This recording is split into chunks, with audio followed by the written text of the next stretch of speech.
అండి, అందరికీ నమస్తే. ముందుగా తెలుగు వంట ఛానల్కి స్వాగతం. మనం ఏదైనా ఐరన్ వస్తువులు కొనుక్కున్నప్పుడు ఎలా వాడుకోవాలో చూపిస్తాను.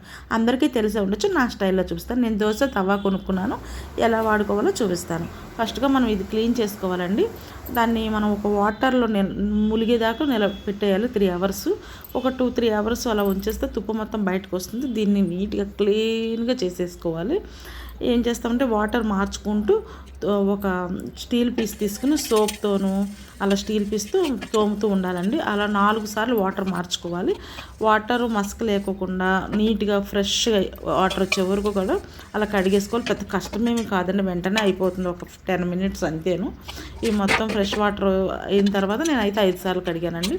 ఈ ఫ్రెష్ వాటర్ అంతా పోయిన తర్వాత ఇది శుభ్రంగా కడిగేసి ఒక పొడి క్లాత్ తీసుకుని తుడిచేసి దీనికి ఆయిల్ అప్లై చేసుకోవాలండి. వంట ఆయిల్ అయినా వేయచ్చు అని చెప్పారు నాకు. నేను కొబ్బరి నూనె వేసాను, మా రిలేటివ్స్ చెప్పారు.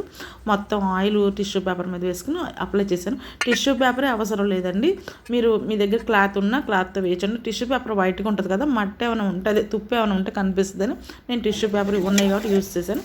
ఇక ఆ మరుసటి రోజు అంటే ఓవర్ నైట్ వదిలేసాను నేను కొబ్బరి నూనె రాసి.